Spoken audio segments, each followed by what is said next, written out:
Halo guys, kembali lagi dengan gue Kuro guys. Kali ini mari kita lanjutin pembahasan novel Geiko Tsukishima sebelumnya atau part 20. Jadi yang belum nonton part sebelumnya, gue saranin kalian buat nonton dulu biar lebih enak memahami alur ceritanya. Oke, langsung aja kita masuk ke konten.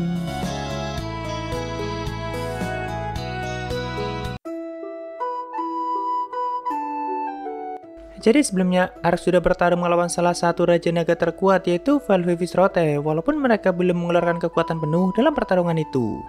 Tapi karena Ark berhasil membuat Rote senang dan puas dalam pertarungan itu, jadi dia berjanji akan ikut membantu mereka dalam peperangan nanti. Setelah itu di tengah arena, Rote juga memberitahu mereka semua kalau dirinya akan ikut dalam peperangan terbesar kali ini, dan itu membuat para pejuang Maple semakin bersemangat. Lalu berikutnya mari kita masuk ke epilog di volume 6 ya guys. Epilog ini menceritakan masa lalu Thanatos pada saat masih di bumi. Cuma ada perbedaan waktu yang sangat jauh antara Thanatos saat masih di bumi dengan Ark yang masih di bumi. Kalau melihat dari timeline saat ini, kan Thanatos sudah terjebak di Isekai selama lebih dari 100 tahun, sedangkan Ark baru beberapa bulan. Cuma waktu di buminya nggak seperti itu, karena mungkin ada distorsi waktu antara bumi dengan Isekai atau dunia yang ditinggali Ark dan Thanatos saat ini. Jadi simpelnya kalau menggunakan waktu di bumi, Thanatos itu adalah orang dari masa depan, bukan malah hidup sebelum Ark di bumi. Justru Thanatos belum lahir pada saat Ark masih di bumi, dan ratusan tahun ke depan barulah itu era yang ditinggali oleh Thanatos. Cuma entah bagaimana, Thanatos terlempar ke isekainya itu ke masa lalu atau 100 tahun sebelum masa ini. Nah, pada saat Thanatos masih di bumi, saat itu teknologi di bumi sudah sangat berkembang dan juga sangat maju. Di era itu banyak negara yang mulai mengembangkan dunia virtual dan menggunakan teknologi yang dikenal sebagai PACC. Terutama di negara Kanada, tapi ini negara Kanada beneran, bukan hutan Kanada di Isekai. Simpelnya teknologi PACC itu memungkinkan manusia untuk memasuki dunia virtual dan merasakannya langsung. Atau ya seperti dunia game virtual gitu, tapi ini jauh lebih canggih. Awalnya teknologi itu digunakan untuk menciptakan pengalaman nyata dan juga pelatihan yang sangat berbahaya. Misalnya jika seorang tentara ingin merasakan pengalaman langsung di medan pertempuran, mereka hanya perlu menggunakan teknologi itu dan langsung bisa merasakannya tanpa perlu takut mati. Bahkan pengalaman itu langsung bisa dirasakan oleh tubuh mereka dan itu seperti pelatihan langsung tanpa resiko apapun. Apalagi waktu di dunia virtual jauh lebih lambat daripada waktu di dunia nyata. Jadi misalnya 3 jam di dunia virtual sama dengan 1 jam di dunia nyata. Cuma seiring berjalannya waktu, banyak pihak yang tidak setuju dengan metode pelatihan itu dan bahkan ada yang meyakini kalau teknologi itu perlahan meracuni otak sang penggunanya. Jadi akhirnya PACC sempat dihentikan peredarannya dan kembali dikembangkan supaya lebih aman untuk digunakan. Sampai akhirnya banyak perusahaan game besar yang boleh menggunakan teknologi itu dan mengeluarkan game virtualnya. Nah, pada saat di bumi, Thanatos adalah salah satu orang yang berperan besar dalam meneliti dan mengembangkan teknologi PACC. Dia juga seorang pelajar game yang sangat mahir dan seringkali melakukan uji coba langsung pada game itu apakah sudah layak untuk dimainkan atau belum. Sampai suatu ketika dia ikut melakukan uji coba di perusahaan game Eropa yang sangat terkenal dan menguji kelayakan game itu. Di dalam game itu, Thanatos menggunakan karakter tipe penyihir dengan wujud skeleton atau hampir sama seperti tubuhnya saat ini di Isekai. Namun dalam uji coba itu, banyak player yang mulai mengeluh dan bahkan trauma setelah mereka mengalami kematian dalam game itu. Karena rasanya seperti nyata dan sangat bisa dirasakan. Namun bagi Thanatos hal itu malah semakin menarik karena apapun yang ada di dalam game itu kelihatan sangat nyata dan memang harusnya seperti itu. Sampai akhirnya pada suatu hari di saat Thanatos masih melakukan uji coba pada game itu, terminal PCC yang digunakannya mengalami kerusakan dan itu langsung nyambung otaknya. Dan tiba-tiba saja Thanatos sudah terlempar ke Isekai atau dunia yang ditinggalinya saat ini. Dan mungkin di waktu itu juga Thanatos di bumi sudah dipastikan meninggal. Nah, karena di kehidupan sebelumnya Thanatos sudah sering memasuki dunia virtual dan meninggal di saat sedang memainkan game itu, jadi sampai saat ini dia masih meyakini kalau dunia yang ditinggalinya saat ini merupakan dunia game. Thanatos yakin kalau ada sebuah kesalahan dalam sistem game itu yang mengakibatkan dirinya harus terjebak di dalamnya. Cuma dia juga tidak yakin apakah tubuhnya di dunia nyata masih hidup atau tidak. Karena walaupun ada perbedaan waktu antara dunia game dan dunia nyata, tapi Thanatos sudah tinggal selama lebih dari 100 tahun dan tidak mungkin tubuh fisiknya mampu untuk bertahan. Makanya dia sama sekali tidak punya belas kasihan pada semua orang di dunia itu karena selalu menganggap mereka semua sebagai NPC. Tapi sebenarnya itu cuma anggapan Thanatos sendiri guys. Faktanya dunia yang Ark dan Thanatos tinggali saat ini merupakan dunia lain dan bukan dunia game, dan nanti di volume 8-nya kita akan diberi petunjuk mengenai hal itu. Apalagi game yang Ark mainkan itu cuma game PC biasa, bukan game virtual seperti Thanatos. Di epilog ini gue juga jelasinnya sekalian digabung dengan spoiler di volume 8-nya supaya lebih mudah untuk dipahami. Oke, kembali ke isekai dan timeline saat ini. Saat itu di pagi hari, Thanatos baru saja bangun di istananya yang ada di kota suci kerajaan Helix. Seperti biasa dia langsung melihat ke arah depan dan berharap ada menu logout yang muncul di hadapannya. Cuma ya tentu tidak mungkin ada hal semacam itu. Di sini dia mengingat kembali masa lalunya pada saat baru saja tinggal di isekai.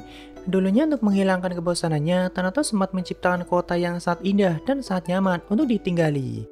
Bahkan dia menciptakan ribuan undead untuk melindungi kota itu dan menjaganya supaya tetap aman dari serbuan monster liar.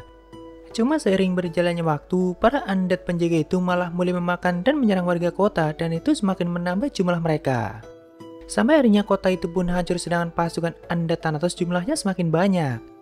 Tapi mungkin untuk mengobati kebosanannya, Thanatos kembali menciptakan kota lagi dan kembali menciptakan undead dengan jenis yang berbeda. Dan mungkin tempat itu yang kita kenal saat ini sebagai kerajaan Helix dengan 7 kardinalnya. Cuma ya tetap saja lama-kelamaan Thanatos mulai bosan dan tidak lagi punya kesenangan apapun di dunia itu. Nah, di masa ini begitu Thanatos mendengar satu persatu anak buahnya berhasil dikalahkan dan bahkan 2 dari 7 kardinalnya juga sudah dikalahkan, Thanatos kembali bisa merasakan kesenangan dan bahkan setelah puluhan tahun dia kembali bisa menunjukkan tawanya. Karena Thanatos sudah sedikit mendengar tentang kehebatan Ark dan para anak buahnya juga berhasil dikalahkan olehnya. Jadi untuk membuat semua itu menjadi semakin menyenangkan, Thanatos semakin menambah jumlah pasukan undeadnya dan semakin menciptakan perang yang sangat besar.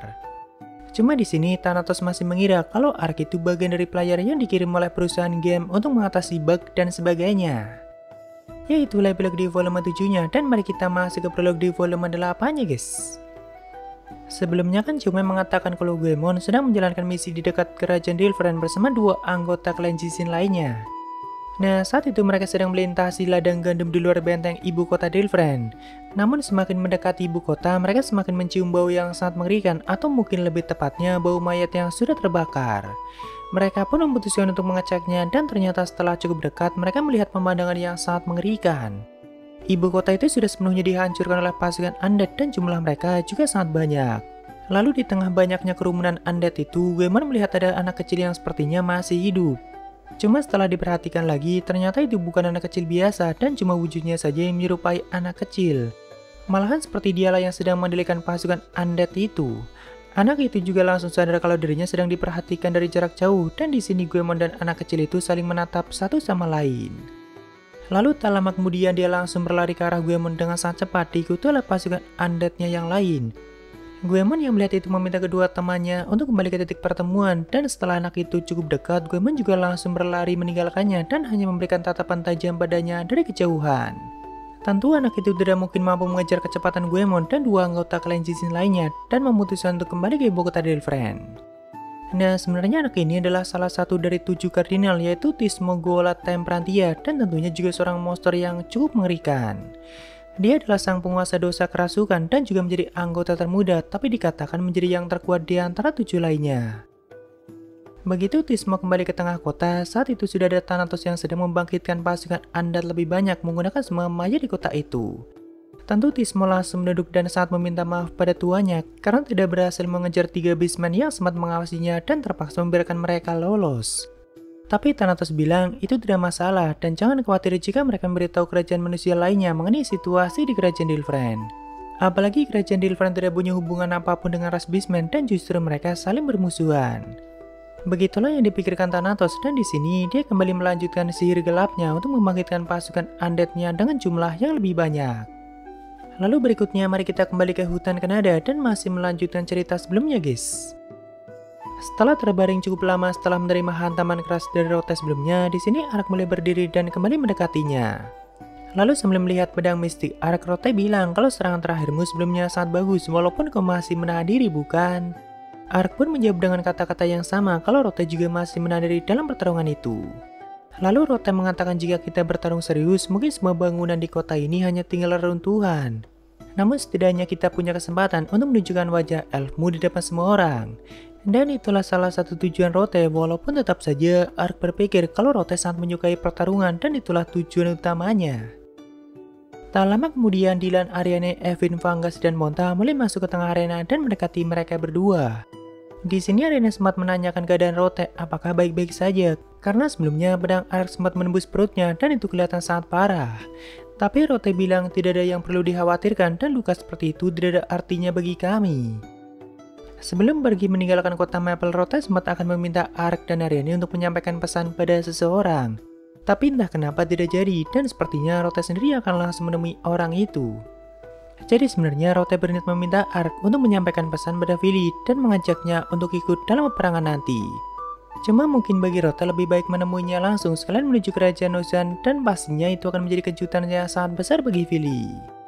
Oh ya, Rote juga mengajak Ark untuk melakukan pertarungan lagi di lain waktu, tapi Ark yang mendengar itu merasa ngeri hanya dengan membayangkannya saja.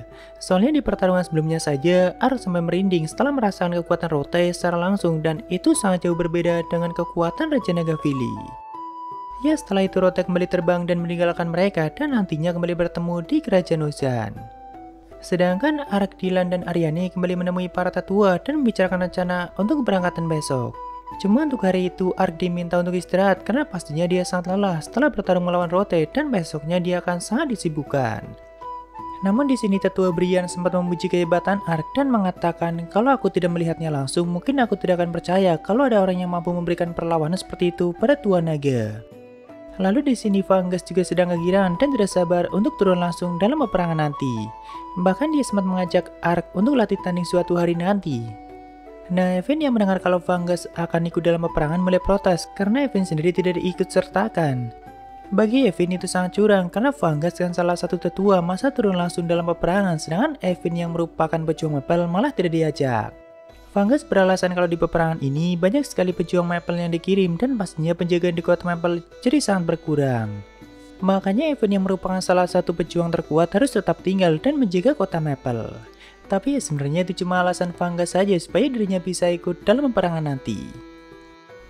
Lalu di hari itu bukannya Ark gunakan untuk istirahat, dia malah meminta Aryani untuk menemaninya berkeliling kota Maple.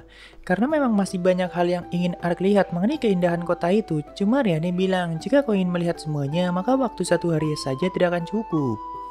Jadi akhirnya Ark memutuskan untuk mengunjungi toko-toko alat di kota itu karena dia juga butuh banyak alat masak dan sebagainya yang nantinya akan dia gunakan di kuil pribadinya. Ya sebenarnya dia sudah punya banyak alat masak cuma kan tidak sekeren punya Glennis dan tidak mungkin mendapatkan alat masak secanggih itu di kota manusia. Makanya mumpung masih di kota Maple, Ark berniat membeli semuanya. Di sini Evan yang mendengar itu langsung memutuskan untuk ikut dengan mereka dan pura-pura ingin menemani adik kecilnya. Padahal sebenarnya Evan mencoba memperhatikan Ark dan mengamati hubungannya dengan Aryani. Cuma ya dari sikap Aryani saja sudah ketahuan kalau dia memang sudah punya rasa pada Ark. Entah itu cinta atau kasih sayang sebagai teman. Nah, karena Evan adalah kakak yang sangat sayang dan perhatian pada adiknya, jadi Evan merasa harus memastikan kalau pria yang dicintai adiknya itu benar-benar pria yang baik dan juga mampu menjaganya. Bahkan di sini saat Aryani mulai berjalan jauh di depan, Evan mendekati Ark dan mengatakan dengan tegas, "Aku tahu kekuatanmu sangat besar, tapi jika kau tidak mampu melindungi adikku, maka aku akan membuatmu menyesalinya." Dan itu hal yang wajar bagi Evan untuk mengkhawatirkan keselamatan Aryani, karena peperangan nanti bisa menjadi sangat mengerikan, sedangkan Evan sendiri tidak bisa ikut dengan mereka. Ark pun berjanji akan selalu menjaga keselamatan Aryani. Setelah itu Ark mulai berbelanja banyak sekali peralatan di toko yang biasa dikunjungi oleh Evan dan Aryani. Dan setelah selesai, Ark, Dylan, Aryani, dan Ponta kembali ke Lalatoya untuk istirahat dan juga membicarakan banyak hal dengan Chiome. Intinya mereka menceritakan semuanya pada Chiome mengenai keputusan hutan Kanada dan juga bantuan dari Raja Naga Valvisrote. Tentu hal itu membuat Chiome sangat lega karena memang Chiome yang sangat menginginkan kehancuran bagi kerajaan Helix. Dan dengan kekuatan tempur sebanyak itu, kemenangan mereka hampir bisa dipastikan dan Chiome bisa membalaskan dendam Sasuke dan juga kaumnya yang sudah dijadikan undead oleh mereka.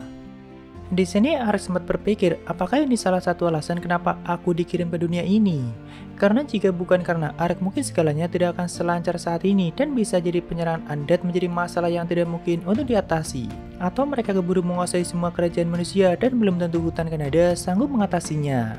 Walaupun ia masih ada keberadaan Raja Naga yang punya kekuatan sangat besar. Tapi kan dengan adanya Ark dan kemampuan teleportasinya, semuanya menjadi lebih mudah. Dan untuk pertama kalinya, ras elf, manusia, dan beastman bersatu dalam peperangan untuk menghadapi musuh yang sama. Lalu di hari berikutnya mereka kembali ke kota Maple dan semua pejuang Maple yang bakal dikirim juga sudah siap semuanya. Tapi sebelum itu, Ark sempat mengantarkan Chiome dulu ke Nozan dan meninggalkannya di sana. Karena Chumei masih saja khawatir dengan nasib kaumnya di sana dan juga berniat menunggu Goemon yang masih belum ada kabar. Di antara semua pejuang Maple yang sudah berkumpul itu, ternyata hampir sepertiga dari mereka adalah pejuang wanita, dan itu sangat luar biasa. Bahkan Ark melihat ada beberapa jenis Dark Elf atau jenisnya Aryani. Senjata dan kostum yang mereka gunakan juga sangat beragam atau menyesuaikan kemampuan utama mereka. Namun dari situ bisa diketahui kalau banyak sekali desa di hutan Kanada, dan itu menunjukkan keberagaman mereka. Nah, karena jumlah pasukan itu sangat banyak, jadi Ark butuh berkali-kali untuk memindahkan mereka, dan itu membutuhkan waktu setengah harian baru semuanya berhasil dipindahkan ke Nozan. Setelah sampai di sana, Dylan dan Fungus pun langsung disambut oleh Raja Sparrow, dan mungkin mereka mulai membicarakan banyak hal selagi menunggu Ark selesai. Karena Ark masih harus pergi ke Olaf untuk memindahkan semua pasukan Roden dan juga menjemput Putri Rial. Sedangkan untuk para pejuang Elf juga sudah disiapkan tempat yang sangat luas di kota Saurea. Saat itu, Ark sudah sampai di kota Olaf, dan tentu Rial yang sudah menunggu cukup lama langsung menemuinya dan juga menanyakan hasilnya. Ark pun menjelaskan semuanya, dan itu membuat Rial sangat lega. Lalu tak lama kemudian, Pangeran Sek dan Yuriarna juga langsung menemui Ark, dan di sini mereka berdua sempat terlibat perdebatan. Tapi yang akan ikut ke Nozan cuma Pangeran Sek sebagai perwakilan dari Roden. Tentu Ark yang tidak mau ikut campur cuma diam, dan setelah cukup lama, Ark berusaha mengalihkan pembicaraan. Dia pura-pura menanyakan di mana sang raja. Lalu Yuriarna menjawab kalau pagi ini sempat terjadi keributan di kota Olaf dan ayah sedang berusaha mengatasinya. Cuma kan Yuriarna tidak mengatakan masalah apa itu. Di sini Sek juga ikut mengatakan sesuatu yang tidak Ark mengerti. Dia mengatakan ternyata ada beberapa bangsawan yang melanggar hukum di kota ini, yaitu menyembunyikan budak elf mereka. Cuma saat ini mereka sedang diadili dan kuharap kau mau mengerti. Nah, Riel yang paham dengan keributan itu di sini menceritakannya pada Ark. Jadi ternyata di pagi itu, ada dua naga yang sangat besar sempat turun di tengah kota Olaf, tapi Raja langsung menemuinya dan sempat bicara dengan mereka. Dan setelahnya kedua naga itu pun kembali pergi tanpa membuat kerusakan apapun di kota itu. Bahkan Riel yang sempat melihatnya juga sangat ingin bicara dan bertemu dengan mereka, tapi ternyata tidak sempat. Nah, setelah mendengarnya, Ark langsung berpikir apakah dua naga itu adalah Rote dan satu Raja Naga lainnya.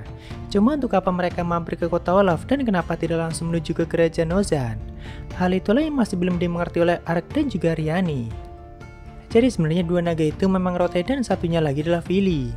Nah, karena sebelumnya Rote tidak sempat untuk melihat peta dan belum tahu di mana kerajaan Nozan, jadi dia dan Vili asal terbang saja dan intinya menuju kerajaan manusia. Barulah setelah melintasi langit kerajaan Roden, mereka memutuskan untuk turun di tengah istana Olaf dan menanyakan di mana arah menuju kerajaan Nozan. Jadi sebenarnya mereka cuma berniat menanyakan arah menuju kerajaan Nozan. Cuma kan bagi Raja Roden dan semua manusia di kota itu yang melihatnya mengira sebagai ancaman yang sangat besar. Apalagi selama ini mereka dianggap sebagai makhluk yang menduduki puncak kehidupan dan baru kali itu manusia melihatnya langsung. Jadi setelah kedua Raja Naga itu pergi, para bangsawan yang masih menyembunyikan budak elfnya mulai panik. Sedangkan Raja sendiri juga langsung bergerak cepat untuk menemukan para elf yang masih diperbudak dan juga mengadili semua bangsawan yang telah melanggar hukum. Ya kurang lebih seperti itulah situasinya. Jadi setelah itu, Ark pun memindahkan semua pasukan Roden ke Nozan bersama dengan Putri Rial. Dan itu butuh waktu setengah harian.